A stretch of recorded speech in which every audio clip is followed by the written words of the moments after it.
Assalamu alaikum wa rahmatullahi wa barakatuh. A'udhu billahi minash shaitanir rajim. Bismillahir rahmanir rahim. Rabbi shrah li sadri wa yassir li amri wahlul 'uqdatam min lisani yafqahu qawli. So today we continue with Surah al-Qadr.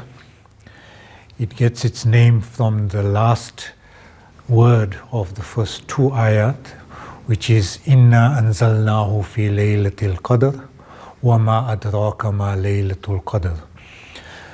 So essentially what this is about is talking about the entire revelation of the Quran, where it was sent down from the seven heavens down to a point called the Lawh Mahfuz, which is probably in the first heaven, as one complete entity, as one complete Quran.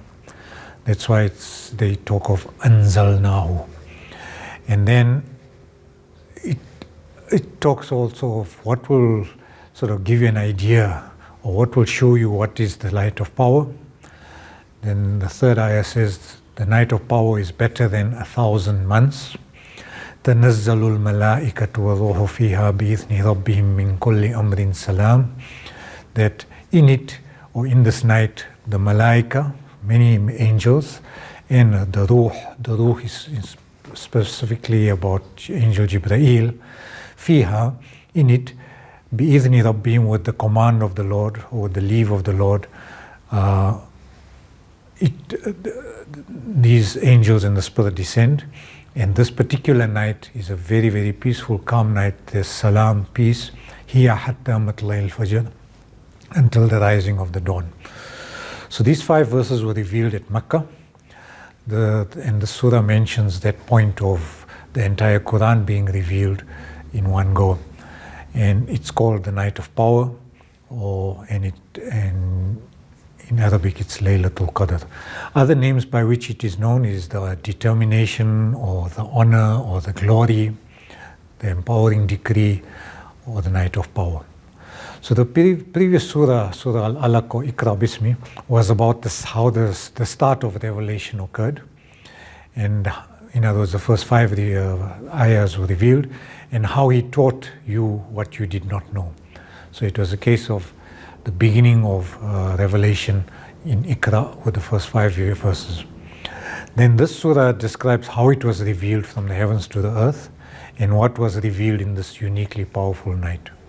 So we are asked to essentially read the Quran, appreciate this night for what it is and the change it has brought to humanity, and above all, emulate the guidances of the Quran and practice it and enact it in our lives.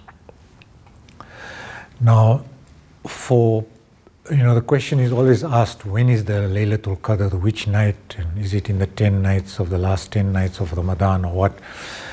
Now, many people have done lots of studies, and in the field of numerology, where people look at the number of words that are appearing in the surah, and by addition or multiplication or subtraction, they come to a figure of, it could be either the last 5 odd nights, or it could be the 27th night, or the 23rd night in particular. So there's different kind of interpretations or ways in which people have used numerology to arrive at these things.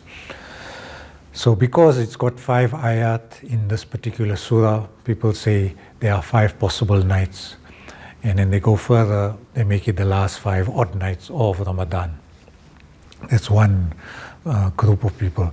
Another says that because Laylatul Qadr, that phrase, the night of power, is mentioned 3 times over in this particular surah. If you notice, in the first ayah it says Laylatul Qadr, second ayah Laylatul Qadr, and the third Laylatul Qadr. In other words, that phrase is used 3 times over.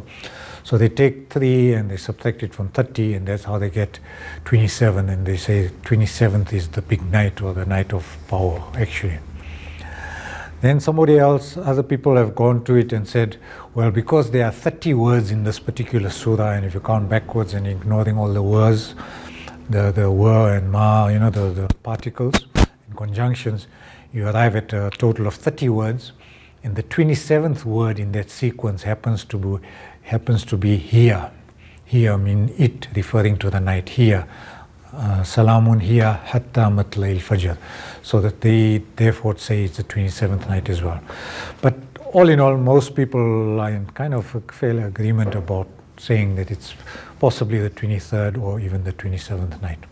But having said all that, no one knows definitely, Wallahu Alam, and we need to treat every night as if it's a Laylatul Qadr night and seek its bounties.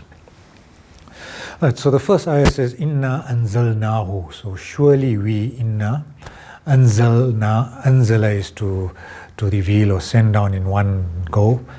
Na is referring again to Allah, the royal we, and who is it, the Quran.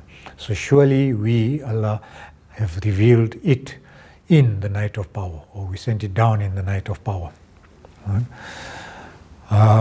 In Qadr, other words from Qadr, you get Qadir or Qadir, that the person who is most able to do such a thing, and that happens to be Allah's qualities that He has. It's also called the night of appreciation or dignity or nobility, and in terms of value it is more than 1,000 months.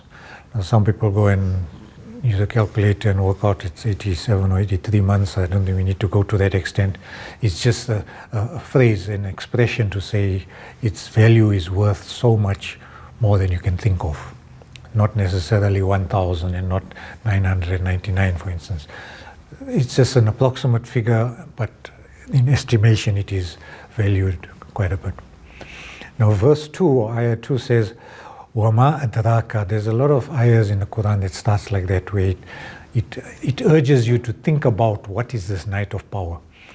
So by saying it in a form of a question, and a rhetorical question at that, because sometimes it gives the answer as well, it says, what in the world will give you a clue as to what it is? What is this night of power?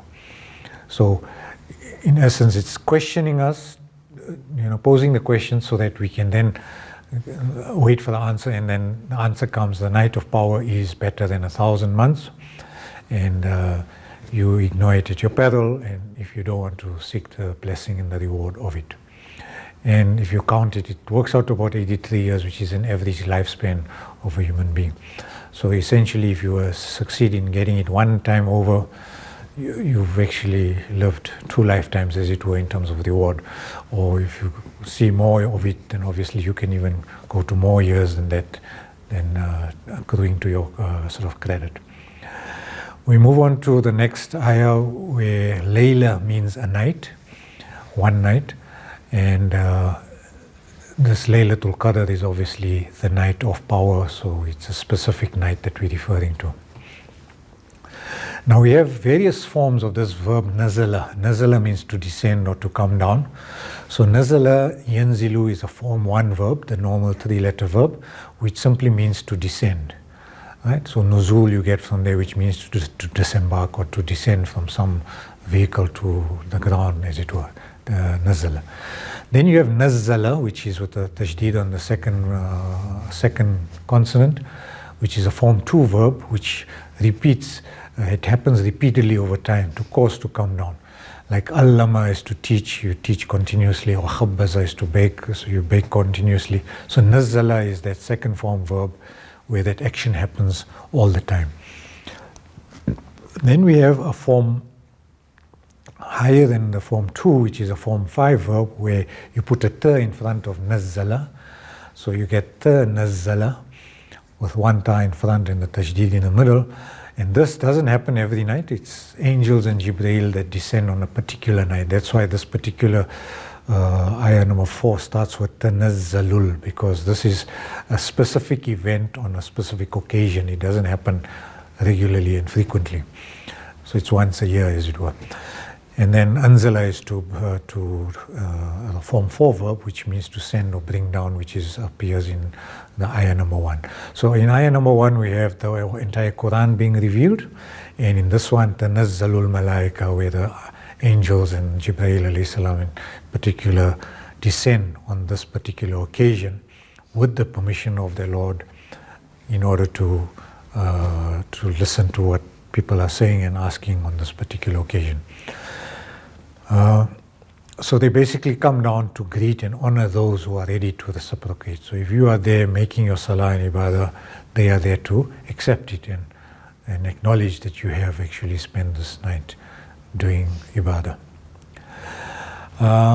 The word min because on every command, Salamun hiya hatta matla'il fajr, or bi'idhni rabbi min kulli amr.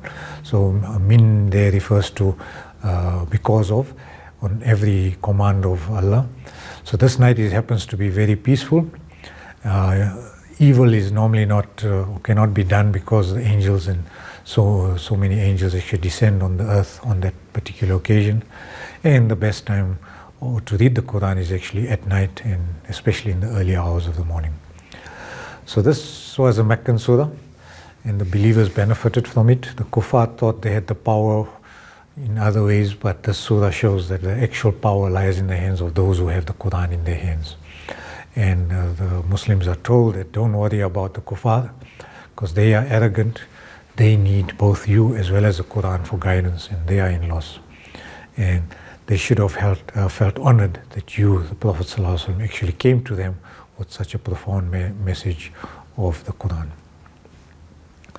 Okay, so we'll end there on this particular surah with Wal Asr. Bismillahir Rahmanir Rahim. Wal Asr, innal insana lafi khusr, illa alladhina amanu wa amilus salihat, wa tawasaw bil haqq, wa tawasaw bis sabr.